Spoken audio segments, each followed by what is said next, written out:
پیارے ویورز، السلام علیکم۔ ہیلتھ نٹ کے ساتھ ہم حاضر ہیں۔ آج ہمارا موضوع ہے کلونجی۔ کلونجی ایک تخم ہے، بیج ہے۔ اس کو عربی میں حبۃ السودا کہتے ہیں، فارسی میں شونیز، بنگالی میں مگریلا، سندھی میں کلوڑی، سنسکرت میں اس کا نام ہے کنچی اور انگریزی میں اس کو بلیک کیومین کہتے ہیں۔ یہ سونف کے پودے کے مشابہ بالش بر شاخوں والا پودا ہوتا ہے اور اس پودے کے بیج کو کلونجی کہتے ہیں۔ ان کو سیاہ دانے بھی کہا جاتا ہے اور اس کے جو اثرات ہیں وہ عضلاتی غدی ہیں، عضلاتی محرک، اعصابی محلل اور غدود کو قوی کرتا ہے۔ کیمیاوی طور پر سودا کو کم کرتا ہے اور صفرا کی پیدائش شروع کرتی ہے۔ اس کو معدہ کی تقویت کے لیے، کیڑے مارنے کے لیے استعمال کیا جاتا ہے۔ مدر حیض بھی ہے اور سوزش کو ختم کرتا ہے، اعصابی ہے اور جنین کو خارج کرتا ہے۔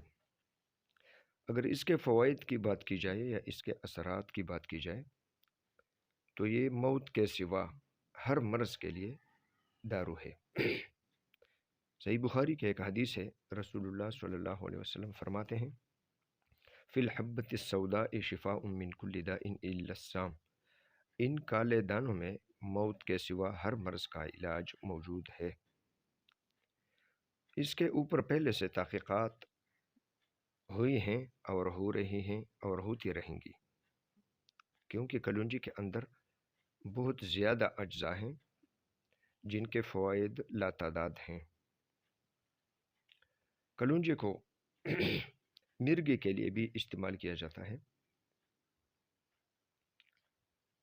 مرگی کے دورے کے وقت مریض کے ناک میں بطور نسوار اس کا لگانا مرگی کے دورے کو کم کرتا ہے، اور اگر اس کو متواتر استعمال کیا جائے کچھ عرصہ تک تو اس سے مرگی کا مرض ختم ہی ہو جاتا ہے۔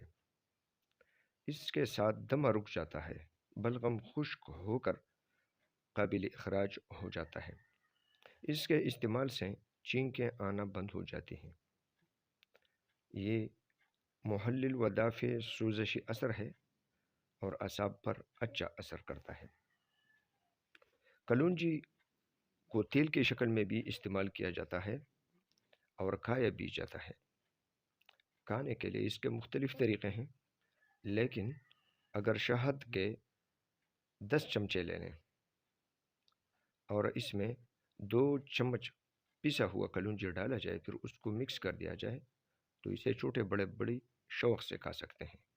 اگر کلونجی کو یوں ہی صفوف بنا دیا جائے اور پھر سالن ترکاری میں مکس کر دیا جائے کھانے کے دوران، جس طرح ہم مرچ سیاہ کو ڈالتے ہیں، جس طرح نمک کو ڈالتے ہیں، تو اسی طرح اس کو بھی ڈالا جا سکتا ہے، تو اس کا جو ذائقہ ہے وہ محسوس بھی نہیں ہوگا اور اس کے فوائد سے ہمیں بہت سی بیماریوں سے چھٹکارا مل جائے گا انشاءاللہ تعالی۔